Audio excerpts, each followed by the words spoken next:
हरियाणा चौपाल में आपका स्वागत है और मैं हूं आपके साथ लोकेश लकी जगबानी। खबरों की शुरुआत करेंगे विस्तार के साथ। लेकिन पूर्व मुख्यमंत्री और नेता प्रतिपक्ष भूपेंद्र सिंह हुड्डा ने 10 अक्टूबर से विपक्ष आपके समक्ष कार्यक्रम शुरू करने का ऐलान किया है। उन्होंने कहा कि अक्टूबर में बीजेपी जेजेपी सरकार के 2 साल पूरे होने के मौके पर करनाल से इस कार्यक्रम की शुरुआत की जाएगी और इसका उद्देश्य जनता से सीधा संवाद स्थापित करना होगा। विपक्ष जनता के बीच जाकर उनके दुख दर्द और समस्याओं को सुनेगा और उनकी आवाज को सड़क से लेकर सदन तक उठाएगा। आपको बता दें, चंडीगढ़ स्थित सरकारी आवास पर भूपेंद्र सिंह हुड्डा ने कहा कि बुधवार को कांग्रेस विधायक दल की बैठक में यह फैसला लिया गया। उन्होंने कहा कि कांग्रेस आज हरियाणा विधानसभा में इकलौती विपक्षी पार्टी है, जबकि बाकी दल या तो सरकार का समर्थन कर रहे हैं या फिर विधानसभा में उनका कोई नुमाइंदा नहीं। ऐसे में कांग्रेस की जिम्मेदारी बनती है कि वो जनता के बीच जाए और उनकी आवाज बने।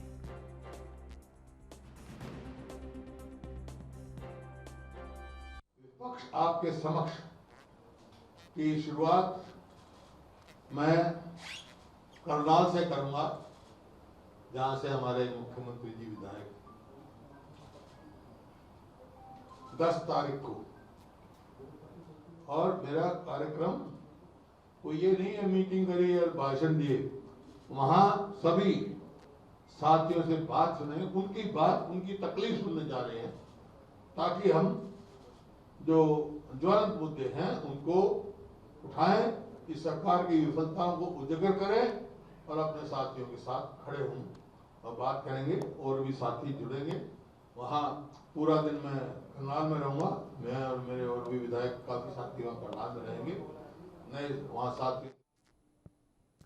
वहीं हरियाणा के कृषि मंत्री जेपी दलाल ने प्रेस कॉन्फ्रेंस करते हुए किसानों से जुड़े कई मुद्दों पर बातचीत की और इस दौरान उन्होंने बताया कि बारिश से हुए नुकसान की भरपाई के लिए मुख्यमंत्री मनोहर लाल ने स्पेशल गिरदावरी के लिए आदेश दिए हैं, तो वहीं सब्जी और फलों के लिए बीमा की नई इंश्योरेंस स्कीम भी सरकार लेकर आई ताकि किसानों की आय में बढ़ोतरी हो सके। और इस दौरान जेपी दलाल ने हरित स्टोर की योजना के बारे में विस्तार से जानकारी दी।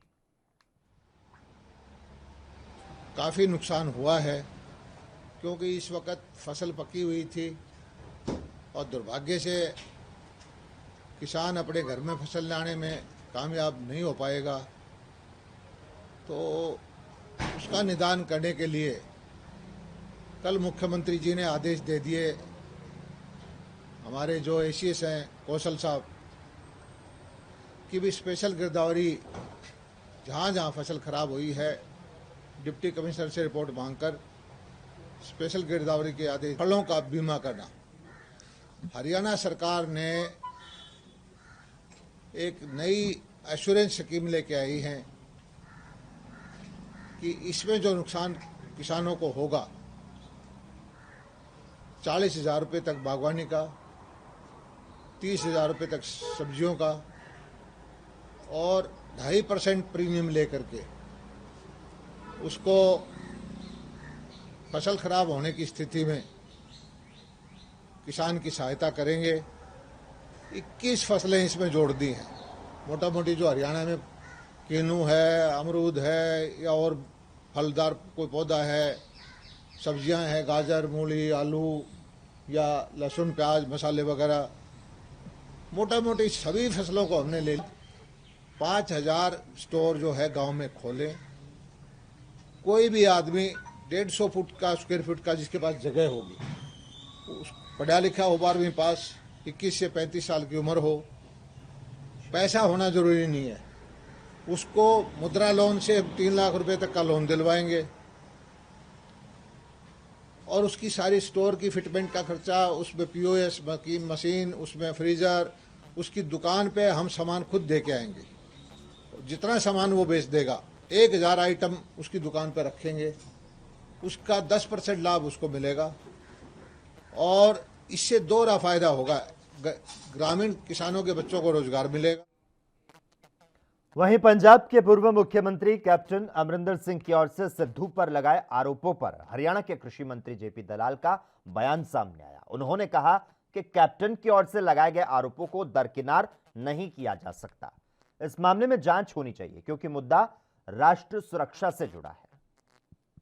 अमरिंदर जी ने सिद्धू साहब पर बहुत ही गंभीर आरोप लगाए, जो राष्ट्र की सुरक्षा से जोड़ दिया गया मामला। यहाँ तक कह दिया कि ये इनके कनेक्शन जनरल बाजवा से हैं, बाजवा जी आईएसआई कंट्रोल करते हैं, आईएसआई हमारे यहाँ ड्रोन भेजती है, हथियार डालती है, मादक पदार्थ भेजती है, और पंजाब बॉर्डर स्टेट है। तो खुद उन्होंने बोला है, उन्हीं की पार्टी की बात है। आज तो दोनों एक ही पार्टी में हैं। और मैं तो समझता हूँ कि इन विषय पर गंभीरता से जांच होनी। कोई आम आदमी। खबरों में आगे बढ़ते हैं। पंजाब कांग्रेस में मचे घमासान पर हरियाणा के गृह मंत्री अनिल विज ने कटाक्ष किया। उन्होंने कहा कि सिद्धू के सहयोगी को सत्ता देना कांग्रेस की गहरी राष्ट्र विरोधी साजिश है, ताकि भविष्य में पंजाब और पाकिस्तान एक साथ चल सके। इसके पहले अनिल विज ने ट्विटर के जरिए कांग्रेस को राष्ट्र विरोधी बताया। पंजाब में पाकिस्तान समर्थक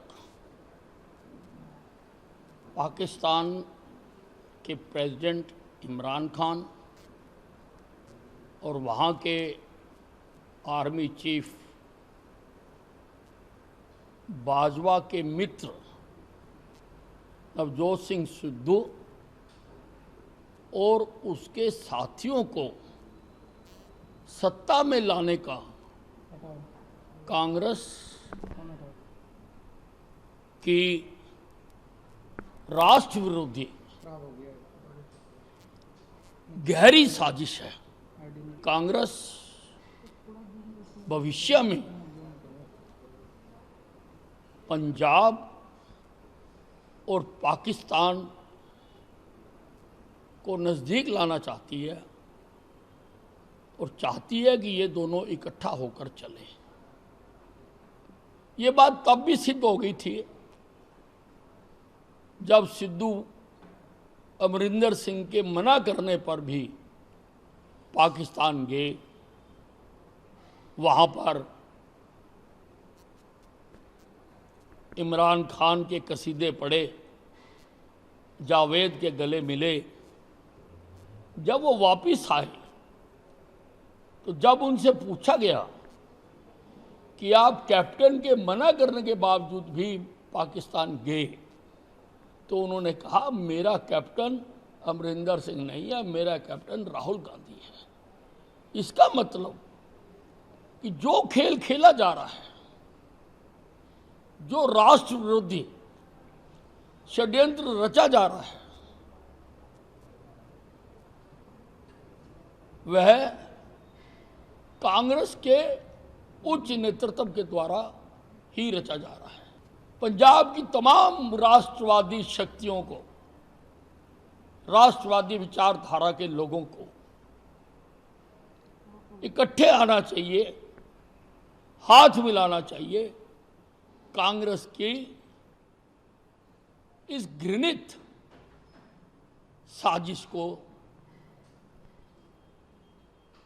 फेल करने के लिए, नाकामयाब करने, कांग्रेस के ये जो गेम प्लान है, इसको फेल करने के लिए ना केवल अमरिंदर सिंह को, सभी ताकतों।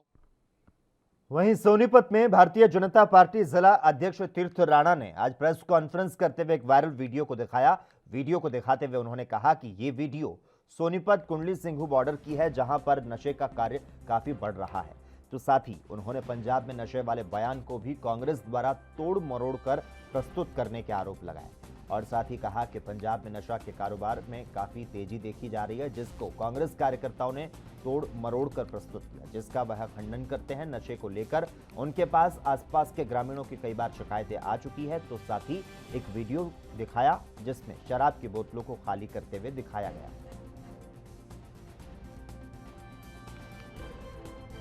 तो मेरे को, मैं बाहर जाऊंगा तो हरियाणवी कहेंगे, राजस्थान का आदमी कोई आएगा तो हम उसको राजस्थानी कहेंगे, गुजरात का कोई आदमी आता तो हम उसको गुजराती कहते हैं, भारत देश का आदमी जब विदेश में जाता है तो इंडियन कहा जाता है। तो ये हमारी एक पहचान होती है। जिस तरह से जो पंजाब सरकार ने, जिस तरह से पंजाब सरकार ने ये एक षड्यंत्र रचा, हरियाणा को बर्बाद करने का काम किया, जिस तरह से आज हरियाणा में खेल कूद पे फिल्में बनती हैं और पंजाब में उड़ता पंजाब जैसी फिल्में बनती है, वो भी चाहते हैं। आज जब ओलंपिक का रिजल्ट आया तो हरियाणा के, पूरे भारतवर्ष के आधे मेडल हरियाणा के थे। ये देखने की बात है, पंजाब के कोई मेडल देखने को भी नहीं। तो एक पंजाब जो नशे में है वो हरियाणा को भी एक नशे की तरफ ले जाना चाह रहा है, और पंजाब सरकार ने वो प्रयास भी किया। और यहाँ आंदोलन के नाते यहाँ जगह जगह से गांव-गांव से फोन आ रहे हैं बुद्धिजीवियों के, समाज सेवियों के, सरपंचों के कि भाई हमारे यहाँ बहुत ज़्यादा नशा हो गया।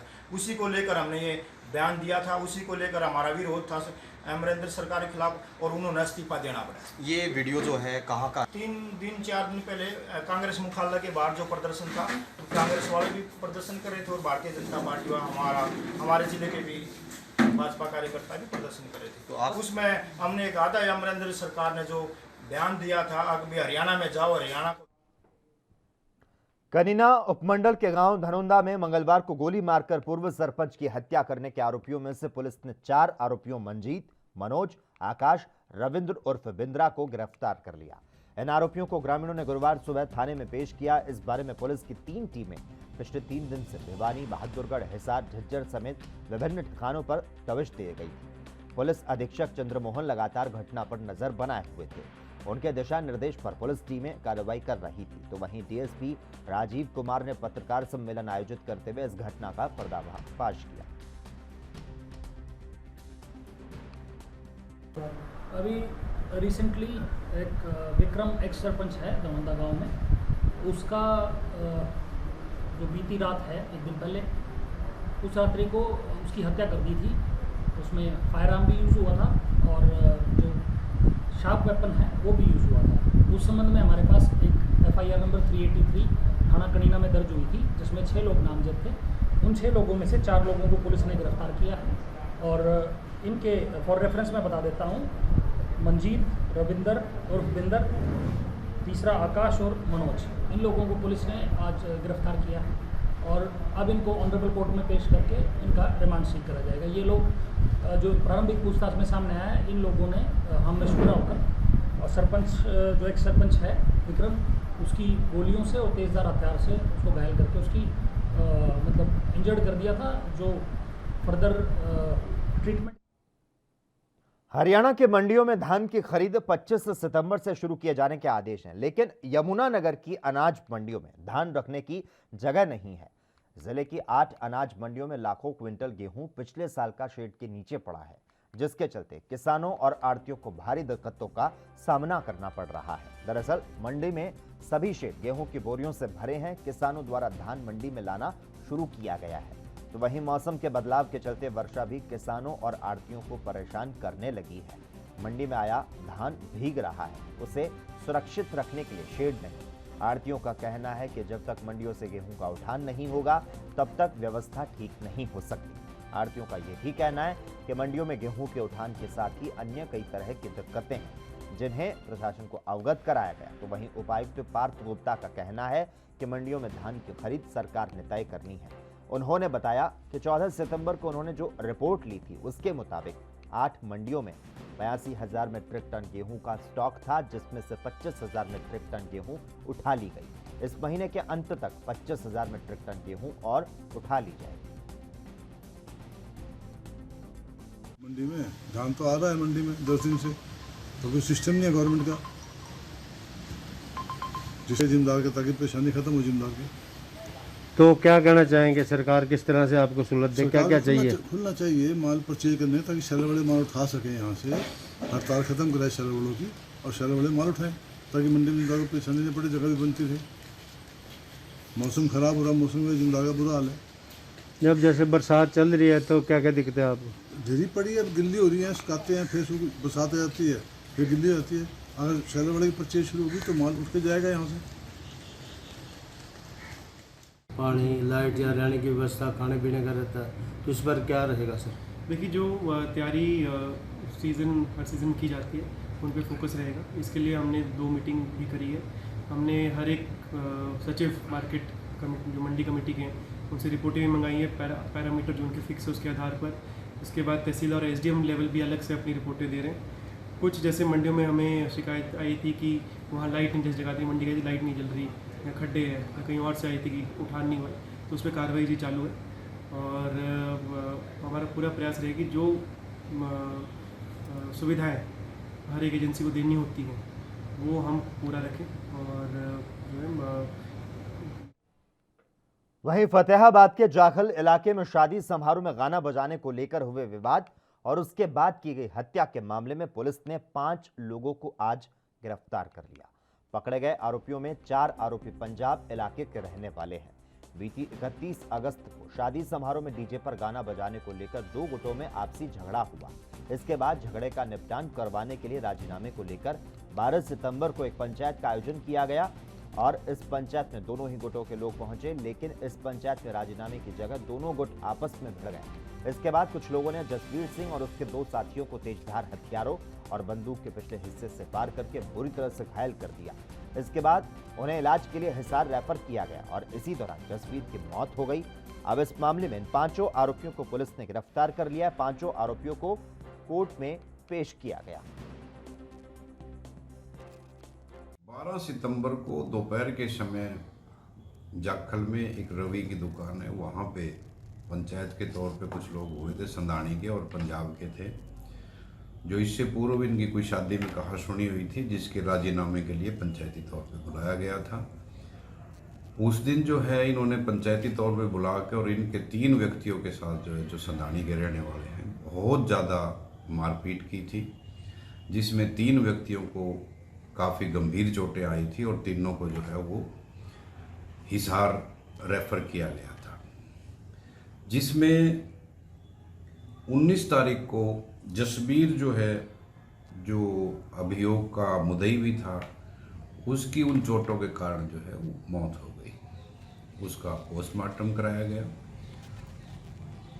उसके उपरांत पुलिस ने जो है अभियोग अंकित करके आगामी कार्रवाई करते हुए कल शाम को SHO जाखल विजेंद्र सिंह ने अपनी टीम के साथ, जो इस घटना में सम्मिलित 5 व्यक्ति अपराधी थे, जिनमें बलविंदर सिंह, जसविंदर, सुरेंदर और संदीप, जो चुल्लड़ और उसके आसपास के रहने वाले हैं। अगली खबर अंबाला से, जहां पर मेयर शक्ति रानी शर्मा के द्वारा पंचायत भवन में आयुष्मान कार्ड का मेगा कैंप लगवाया गया, तो वहीं इसी बीच लोगों की भारी तादाद देखने को मिली। आपको बता दें, पंचायत भवन अंबाला शहर में काफी संख्या में लोग आयुष्मान कार्ड बनवाने के लिए पहुंचे। इस मौके पर मेयर शक्ति रानी शर्मा ने प्रेस वार्ता की, तो वहीं उनके साथ वार्ड पार्षद राजेश मेहता भी मौजूद रहे। उन्होंने कहा कि कुछ लोगों ने शहर में अफवाह फैला दी कि हर व्यक्ति का आयुष्मान कार्ड बनवाया जाएगा, लेकिन जिन लोगों का सर्वे में नाम है, सिर्फ उनका आयुष्मान कार्ड बनवाया जाएगा। उन्होंने ये भी कहा कि बीजेपी सरकार को इसके पहले इस तरीके के प्रोग्राम का आयोजन करना चाहिए था, लेकिन ऐसा हुआ नहीं, जिससे लोग आज भी इस सुविधा से वंचित हैं।